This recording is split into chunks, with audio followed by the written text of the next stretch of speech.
هام الآن نماذج عملي العلوم للصف الثاني الإعدادي الترم الأول لعام 2024. قبل ما نبدأ الفيديو فضلا وليس أمرا الاشتراك في القناة وتفعيل زر الجرس عشان يوصلك كل جديد، وكرم أخلاق كبير جدا لو دعمتنا بلايك واشتراك، هيبقى كرم أخلاق كبير جدا.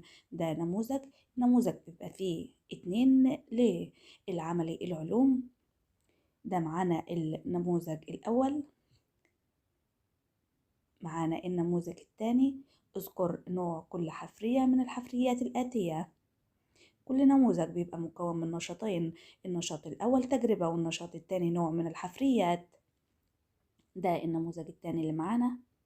إن شاء الله هسيب لكم الإجابات في صندوق الوصف، ولو وقف معاك أي سؤال اكتب لي في التعليقات وأنا بإذن الله هرد عليكم. ده بقية النموذج الثاني. اكتب نوع كل حفرية من الحفريات الآتية. وده النشاط بالخطوات والملاحظة والاستنتاج.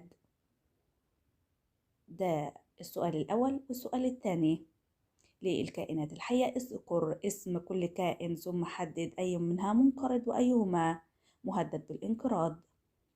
كده يكون الفيديو خلص معانا النهاردة. لو عجبك الفيديو فضلا وليس أمرا الاشتراك في القناة وتفعيل زر الجرس عشان يوصلك كل جديد، وكرم أخلاق كبير جدا لو دعمتنا بلايك واشتراك. في رعاية الله وأمنه.